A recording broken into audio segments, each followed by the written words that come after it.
আমৃত্যু ভালোবাসি তোকে পর্ব ৫ লেখনীতে সালমা চৌধুরী। আবির মায়ের উদ্দেশ্যে ঠাট্টাস্বরে বলে উঠল, এর উল্টোটাও হতে পারে, যেমন তোমার বৌমা তোমার কোলে ঘুমিয়ে গেল আর তুমি তাকে ঘুম পাড়াতে পাড়াতে আমার জন্য অপেক্ষা করলে। ছেলের এরকম ঠাট্টায় ভ্যাবাচেকা খেলেন মালিহা খান।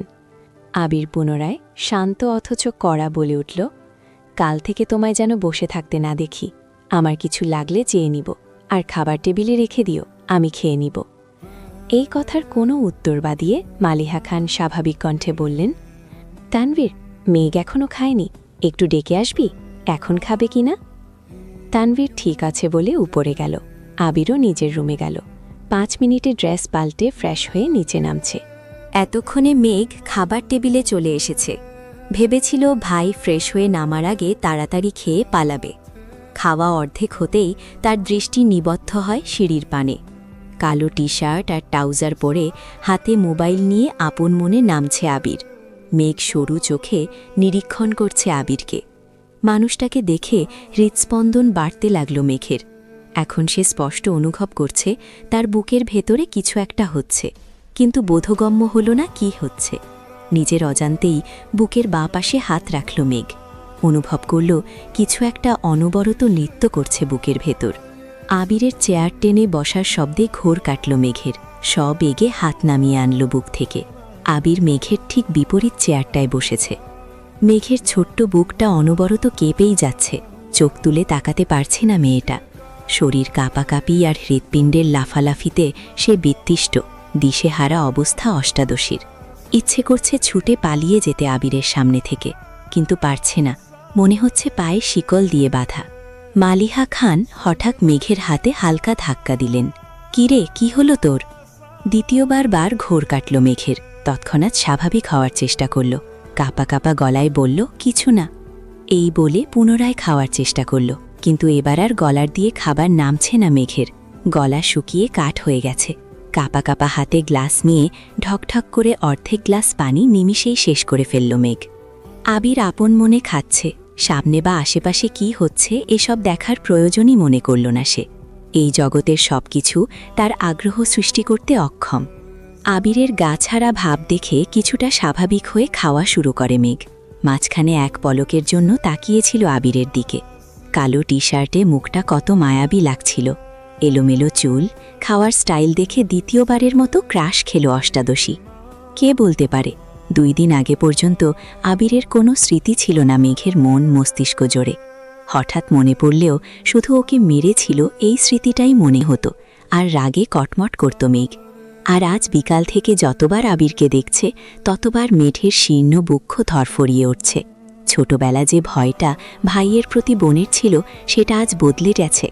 আবিরের দৃষ্টি তাকে বরফের ন্যায় জমিয়ে দিচ্ছে প্রতিনিয়ত। এই দৃষ্টিতে সুচালো কিংবা ধারালো অস্ত্র আছে, যা এক কিশোরীর বক্ষ পিঞ্জর এফোর ওফোর করে দেওয়ার ক্ষমতা রাখে।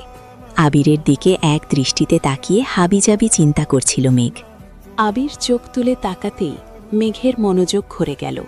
আবিরের তপ্ত দৃষ্টি মনে হচ্ছে ফালা ফালা করে দিচ্ছে হৃৎপিণ্ডটা। দৃষ্টি সংযত করে চিবুক নামিয়ে নিল গলায়। সহসা মুখবিবর চুপসে গেছে আমসত্ত্বের ন্যায়। দ্বিতীয়বার আবিরের দিকে তাকানোর স্পর্ধাটুকু হয়নি অষ্টাদশীর। এর মধ্যে মালিহা খান ছেলে আবিরের উদ্দেশ্যে বলে উঠলেন, তোর নতুন কোম্পানিটা কি না খুললে হয় না? তোর বাবা বিষয়টা ভালোভাবে নিচ্ছেন না। কেন বাবাকে রাগিয়ে দিচ্ছিস? তোর বাবা তোকে অনেক ভালোবাসে। শানিত স্বরে মায়ের দিকে তাকিয়ে আবির বলা শুরু করল, ছেলেরা সারা জীবন বাবাদের প্রিয় থাকতে পারে না। নিজের স্বপ্ন ইচ্ছেকে প্রাধান্য দিতে গিয়ে দূরত্ব বেড়ে যায় বাবা ছেলের। এটা অস্বাভাবিক কিছু না। যদি বাবার স্বপ্ন বা ইচ্ছের হাল প্রতিটা ছেলে ধরত, তাহলে পৃথিবী এতটা এগিয়ে যেত না। আমাকেও দেশ ছেড়ে এত বছর বাহিরে পড়ে থাকতে হতো না। আব্বু নিজে এই কোম্পানি শুরু করেছিল। উনি যদি ওনার বাবার ইচ্ছেকে প্রাধান্য দিতেন তাহলে আজ এত দূর পৌঁছাতেন না। তাছাড়া আমি তো বলিনি বাবার স্বপ্ন বাদ দিয়ে আমি আমার স্বপ্নকে প্রাধান্য দেব। আমার স্বপ্ন একান্তই আমার। আমি দুদিকই সামলাবো। তুমি এসব নিয়ে অযথা চিন্তা করে নিজের শরীর খারাপ করো না। মালিহা খান চিন্তিত স্বরে বলে উঠলেন, এত চাপ আর দৌড়াদৌড়ি করে তো নিজে অসুস্থ হয়ে পড়বি বাবা। আবির গম্ভীর কণ্ঠে বলে উঠল, তোমাকে তো বললাম আমার জন্য দুশ্চিন্তা করতে হবে না। তানভীর মাঝখান থেকে বলে উঠল, ভাইয়ার জন্য চিন্তা করার মানুষ আছে বড় আম্মু, তুমি রিল্যাক্সে থাকতে পারো। মেঘ এতক্ষণ নীরবে খেলেও এই কথা শোনা মাত্রই ছোট দেহ কম্পিত হয় তার। আতঙ্কিত হয়ে তাকালো আবিরের দিকে। আবির তৎক্ষণাৎ ঘাড় ঘুরিয়ে তাকালো তানভীরের দিকে। অমনি মুখটা চুপসে গেল তানভীরের। করুণ স্বরে বলল, সরি ভাই। পিন পতন নীরবতা খাবার টেবিলে, কেউ কোনো কথা বলছে না। মেঘের মনটা সহসা খারাপ হয়ে গেল। তানভীর আবিরের একনিষ্ঠ ভক্ত, এক কথায় দুজন দুজনের বেস্ট ফ্রেন্ড। আবির গুরুগম্ভীর স্বভাবের, রাগী, কথা কম বলে, কিন্তু দিন শেষে আবিরের অপ্রকাশিত আবেগগুলো তানভীরকে শেয়ার করে এসেছে এত বছর, এমনকি এখনও। আবিরের থেকেও বেশি তানভীর ভালোবাসে আবিরকে। আবির যদি বলে সারা রাত এক পায়ে দাঁড়িয়ে থাকবে, তানভীর তাই করবে। অবশ্য করবে নাই বা কেন, সেই কলেজ লাইফ থেকে রাজনীতি করার ইচ্ছে তানভীরের। পড়াশোনাতে তার বিশেষ আগ্রহ ছিল না। বড় আব্বু এবং আব্বুকেও বলেছে কয়েকবার, তাদের কড়া জবাব, রাজনীতি আমাদের পছন্দ না, এই বাড়ির কেউ রাজনীতি করবে না। একদিন বাধ্য হয়ে ভাইকে কল করেছে তানভীর। ভালোমন্দ কথা শেষ করে তানভীর ভয়ে ভয়ে বলল, ভাইয়া, তোমার সাথে আমার একটু কথা ছিল। আবির সাবলীল ভঙ্গিতে উত্তর দিয়েছিল সেদিন, রাজনীতি করতে চাস তাই তো? তানভীর নিজের কানকে বিশ্বাস করতে পারছিল না। আবির এত স্বাভাবিকভাবে কথাটা বলছে। আবির, তুই রাজনীতি কর, সমস্যা নাই, কিন্তু কিছু বিষয় মাথায় রাখবি। বিষয়টা দেখতে যতটা সহজ ততটাও সহজ না। একনিষ্ঠ এবং সৎ থাকতে হবে তোকে। দল মত নির্বিশেষে তোকে সত্যের পথে চলতে হবে। পাচাটা স্বভাব যেন না হয়। তানভীর ভয়ে ভয়ে বলল, বড় আব্বু আর আব্বু তো রাজি হচ্ছে না। আবির হেসে উত্তর দিয়েছিল, ওইসব আমি সামলে নেবে, তুই আমায় কথা দে, তুই তোর জায়গায় সৎ থাকবি, আর যে কোনো সমস্যা আমায় শেয়ার করবি। সেদিন খুশিতে তানভীরের চোখ টলমল করছিল। আবির সামনে থাকলে হয়তো জড়িয়ে ধরে কেটে দিত ছেলেটা। সেদিনই ভাইকে কথা দিয়েছে, সে সারা জীবন সৎ থাকবে এবং একনিষ্ঠভাবে রাজনীতি করবে। এরপর থেকে রাজনীতি সম্পর্কিত যত ঝামেলা আছে, কি করা দরকার, কোনটা করলে ভালো হবে, সবই ভাইয়ের সাথে সিদ্ধান্ত নিয়েছে তানভীর। আজ সে ছাত্রলীগের সহসভাপতি। সবটুকু ক্রেডিট আবিরের। আগামী বছর মেয়র নির্বাচনের পরে নতুন করে সভাপতি করা হবে, তাই তানভীর চেষ্টা করছে যেন এইবার সভাপতি হতে পারে। সাহিত্য কোর্স। তানভীরের রাজনীতির জন্য বাবা চাচার সাথে আবিরের কথা কাটাকাটি সেই শুরু থেকেই, কিন্তু আবিরের এক কথা, তানভীর রাজনীতিই করবে। আজ সন্ধ্যায় ও বাবা চাচার মুখের ওপর বলেছিল তানভীরকে কোনো প্রকার বাধা যেন না দেয়া হয়। তানভীরের জীবনে আবির কাছের ন্যায়, যার ছায়ায় তানভীরের অবস্থান। ভাই ছাড়া তানভীর অসহায়। খাওয়া শেষ করে আবির নিজের রুমে চলে গেছে, তানভীরও চলে গেছে, কিন্তু বসে আছে মেঘ। সে খাবার টেবিলে সবার আগে এসেছিল, ভেবেছিল ভাইয়ের আগে খেয়ে পালাবে, কিন্তু তা আর হলো কই। আবিরের জীবনে কেউ আছে, এই কথাটাই মাথায় ঘুরপাক খাচ্ছে অষ্টাদশীর। ভাতের প্লেটে আঙুল ঘুরাচ্ছে আর ভাবছে, আমার ছোট্ট মনটা এভাবে ভেঙে গেল, প্রেমে পড়ার আগেই ব্রেকআপ হয়ে গেল। ছি, তৎক্ষণাৎ নিজের মনকে নিজেই সান্ত্বনা দিচ্ছে। থাক, মন খারাপ করিস না, ছেলেটা ভালো না। মনে নেই তোকে ছোটবেলা মেরেছিল? আজ তো হিটলার। তোর জীবনে রাজপুত্র আসবে, যার জীবনে রাজ করবি শুধু তুই। মালিহা খান মেঘের হাতে পুনরায় ধাক্কা দিয়ে বলল, থাক, তোর আর খেতে হবে না। এতে হুঁশ ফিরে মেঘের। মেঘ কিছু বলার আগেই খাবারের প্লেট সামনে থেকে নিয়ে জাননি। বড় আম্মুর এইসব কর্মকাণ্ডে আহাম্মক বনে যায় মেঘ।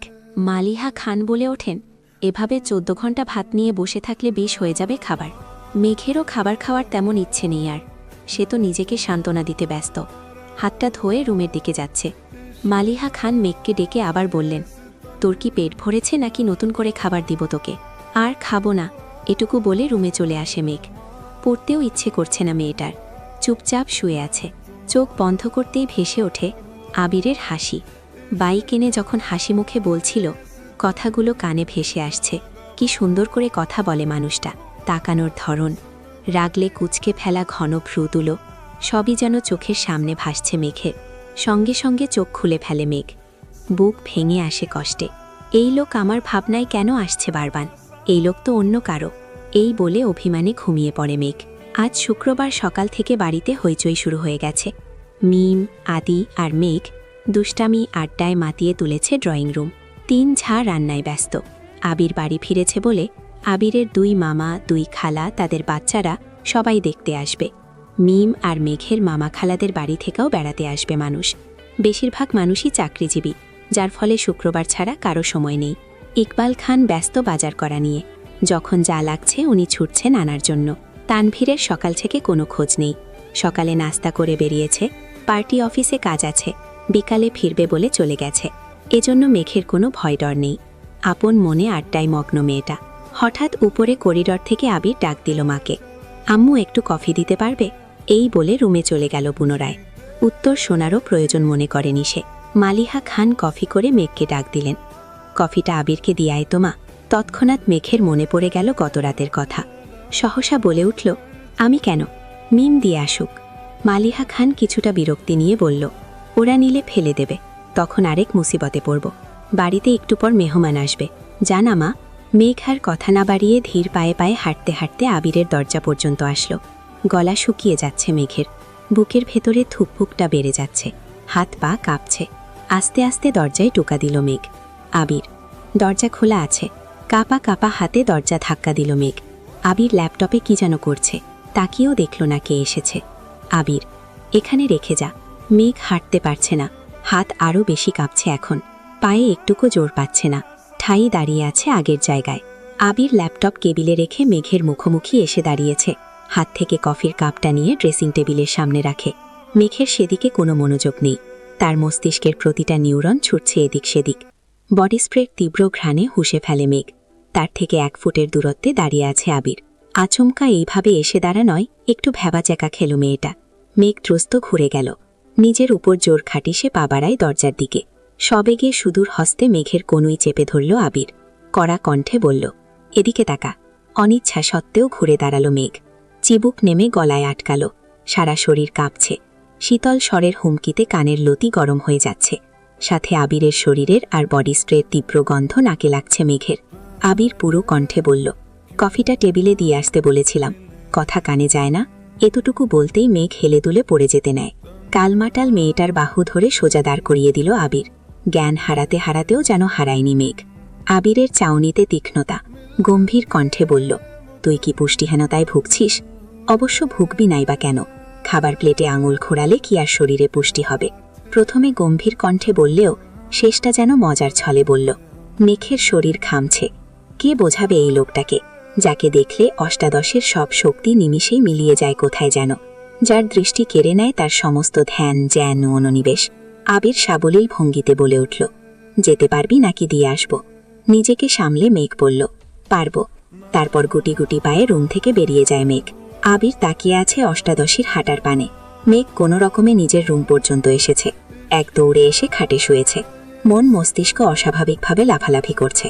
কয়েক মুহূর্তের মধ্যে নিজের অস্তিত্ব খুঁজে পেল না, সেন্স হারিয়ে পড়ে আছে বিছানায়।